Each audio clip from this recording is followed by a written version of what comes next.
This is the phase diagram for pure carbon dioxide. The word phase was defined by the American thermodynamicist J.W. Gibbs as a system which is uniform throughout, not only in chemical composition but also in physical state. The colored areas marked solid, liquid, vapor and supercritical define the limits of temperature and pressure under which each single phase can exist. The solid lines indicate the pressures and corresponding temperatures under which two different phases can exist in equilibrium. For example, solid and vapor, liquid and vapor, and also solid and liquid. Both phase changes will take place in an observation cell, specially designed and constructed by distillers. The cell can withstand pressures of more than 1,000 pounds per square inch gauge, equivalent to 69 bar gauge. In the first sequence, the CO2 will be cooled by forced evaporation to the stage where it passes through the triple point. The cell is filled with liquid CO2 at an ambient temperature of 15 degrees centigrade when the equilibrium pressure is 49.7 bar gauge.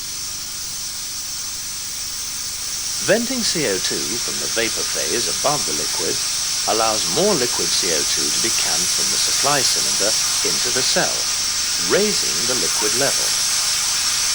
When the cell is sufficiently full, both valves are closed.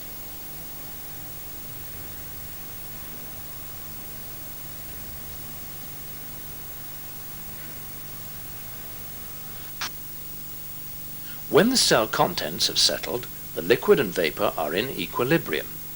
This is represented by the star on the liquid-vapor equilibrium line.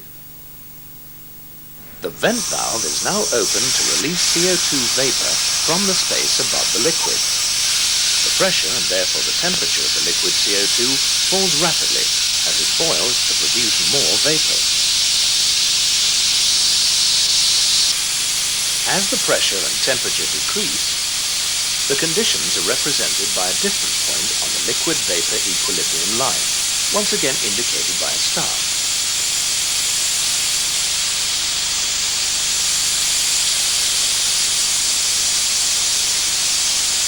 The system has now moved further down the equilibrium line.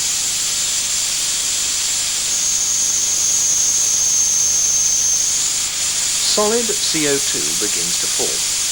A pressure of 4.2 bar gauge and a temperature of minus 56.6 degrees centigrade has been reached. This is the triple point, the only combination of pressure and temperature at which three different phases of CO2, solid, liquid and vapor, can exist simultaneously in equilibrium. Pressure continues to fall, and below the triple point, only solid and vapor are present in the cell. Solid CO2 is commonly known as dry ice. It has a surface temperature of minus 78.5 degrees centigrade at atmospheric pressure.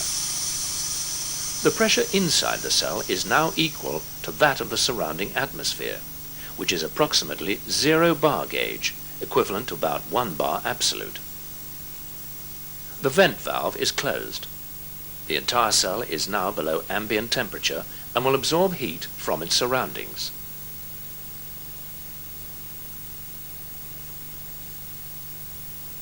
Triple point conditions are re-established as the solid CO2 melts.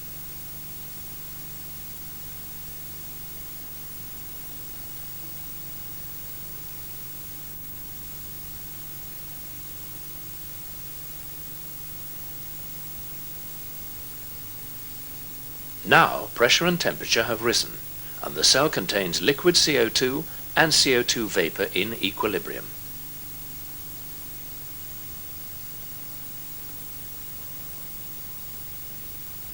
In this next sequence, the CO2 will be heated to increase its temperature and pressure to the stage where it passes through the critical point into the supercritical phase.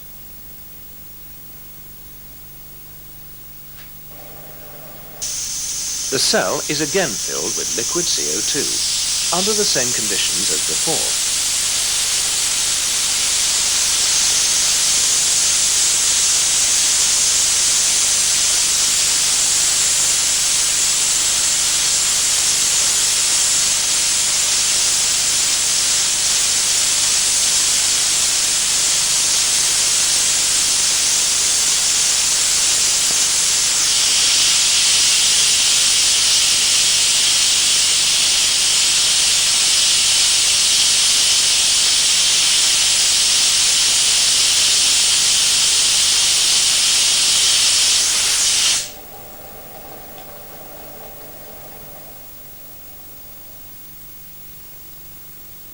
Hot water is allowed to flow through the heating pipes installed around the exterior of the cell.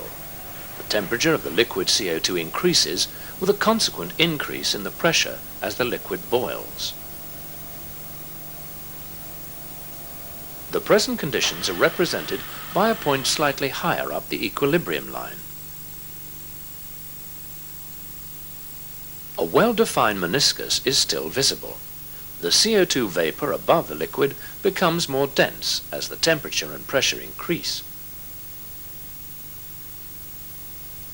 Critical point. The meniscus disappears, and the CO2 is now existing at a pressure of 72.8 bar gauge and a temperature of 31 degrees centigrade. The critical point is the combination of pressure and temperature at which the densities of liquid and vapor are equal. Consequently, the distinction between these phases disappears, and only one phase, the supercritical, exists.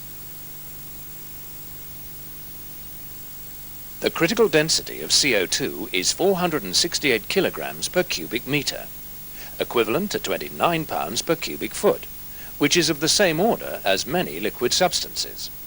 This is nearly 3 times the density of the CO2 vapor at our starting point, which was 161 kilograms per cubic meter at 15 degrees centigrade and 49.7 bar gauge. After a small further increase in temperature, all of the CO2 present in the cell is now in the supercritical phase.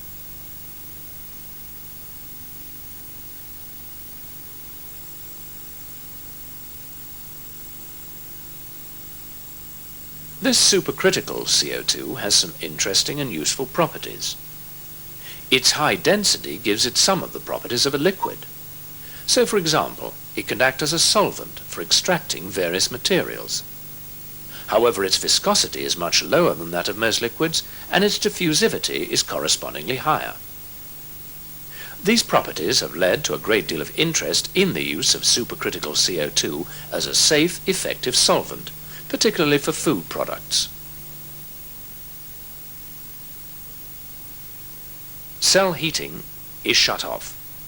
The supercritical CO2 pressure is reduced by opening the vent valve, and the CO2 temperature decreases simultaneously.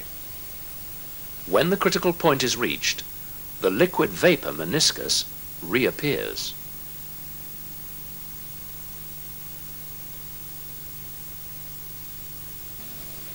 Pressure above the liquid CO2 is further reduced in stages by venting more vapor from the cell.